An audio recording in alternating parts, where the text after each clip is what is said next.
Hello everyone, I'm Brad, the Cooking Great Cleric, and you know why. I'm here to give you my review of Avengers Infinity War. It's finally here, yay! And I just saw it last night, yay! That's great. This is, wow, one of the best movies that Marvel's ever made. It's at least in the top 4, maybe top 3. I don't think it's as good as Winter Soldier, but it is really, really close. And I want to give you my analysis, my review of the good, the excellent, one negative, and then my score. First off, as you know, this is every Marvel character, every Marvel movie. Well, 90%. There are a few notable absences, but for the most part, everyone is there. Out of these 18 films to come to the ultimate crossover to take on the ultimate bad guy, and this movie does not mess around. It immediately, we are dealing with Thanos and the Black Order, which is his children. More on them in a second. But in this movie, just some points. First off, you know, it's called the MCU, you know, the Marvel Cinematic Universe. Universe is the right word. The scale of the universe is fully encaptured in this movie without feeling crowded. And that may be its biggest achievement. That in this movie, that there are so many characters, so many places, so many plot threads, it's all really coming together to one point. It does not feel crowded. And that's just really awesome. Secondly, with each of these Marvel kind of universes, each time we come across these different groups, the movie kind of respects that every tone and feel of each group feels like a continuation until they slam into the wall called Thanos. So let's talk just a little bit about Thanos. There's two criticisms with a lot of the Marvel movies. One, its villains are throwaway, forgettable, dumb. The second is that there are no consequences, that every movie begins and ends, that there's some masterful plot of evil, ooh, and it's taken care of, and we go happy-go-lucky, yay! I'm gonna put to you this way, that the 18 Marvel movies up to this point, for the most part, have been Star Wars: A New Hope of the Star Wars original trilogy. It is character introduction, it is exploration of new worlds and new places, it is temporal threats that are immediately taken care of, and we can party for the most part. Some have had a little more weight to them, and some have been a little more happy-go-lucky, but for the most part, they've all been Act 1 in the 3-part play. What is Act 2? It is Empire Strikes Back. Act 2 is where everything's been built, and you smash it down. For the most part, it is where everything goes to hell. And this movie owns that. This is one of the most somber, heavy movies that Marvel has yet made. I would say it is the most somber. It is the most heavy. And the stakes are high, and they feel high. And the plight of every character you feel for too, because you really aren't so sure if everyone's going to come out of this. No spoilers on that. Just you feel, oh, I don't know.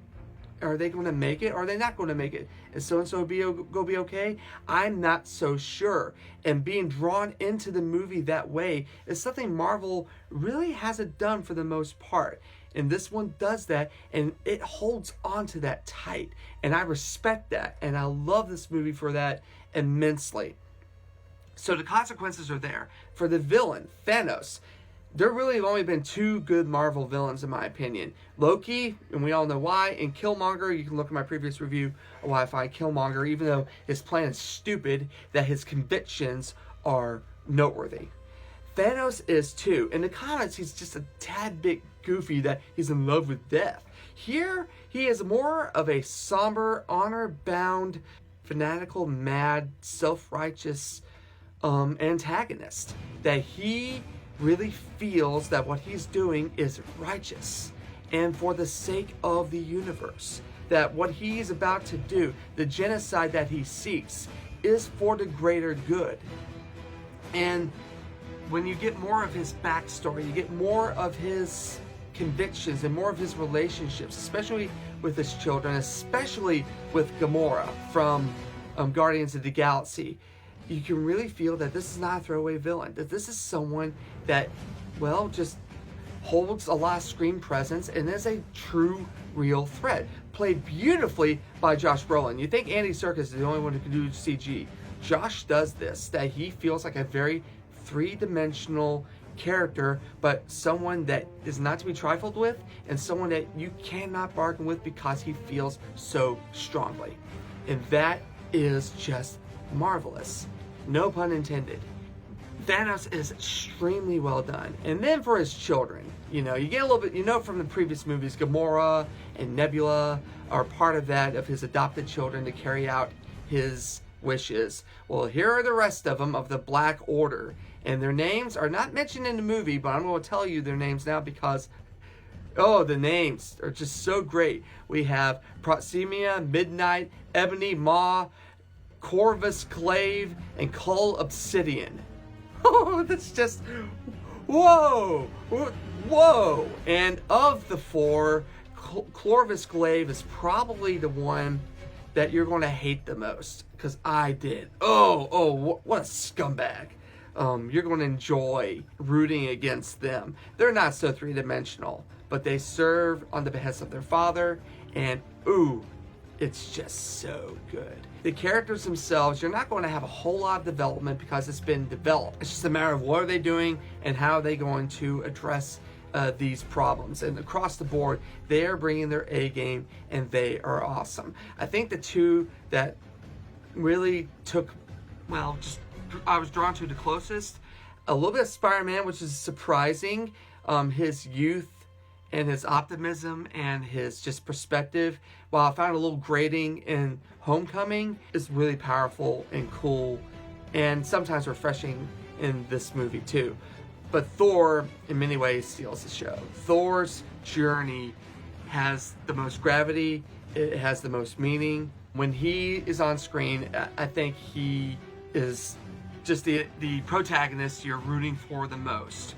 Whereas Thanos steals the show in the other way, as just owning the awesome destructiveness of his power and of his convictions. I'll also add this movie has a lot of great humor. And the thing about humor, sometimes it's just fun and you go, ha ha ha ha.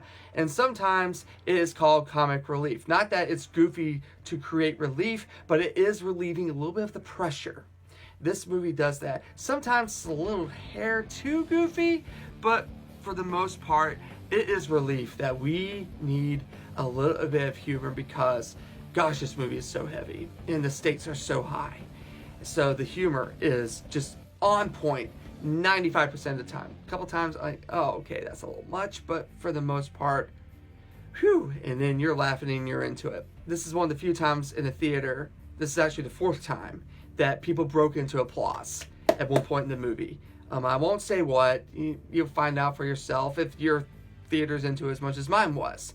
But it's so refreshing to see people into a movie that much. And I certainly was. One other thing before the negative, that I was emotionally drawn into this movie.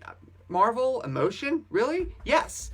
But for the most part, that I was feeling an emotional pull that I did not feel watching The Last Jedi. But this one, I felt just tense. I felt emotional. I felt the weight, which is really unique and really cool of this movie. One last positive before the negative. When the movie is over, you're going to ask yourself a question. Not a spoiler, I promise. You're going to be asking yourself, what's going to happen next? What a great place to be. Because for the most part, we can anticipate what's going to happen next. Thanos is going to show up someday. Or they ride off into the sunset. Yay, and so forth. Again, no consequences. This one, I have no idea what's going to happen. There's a lot of speculation. My friends and I went to see it last night. We spent a half hour arguing it and yelling about it and laughing about it, which is great.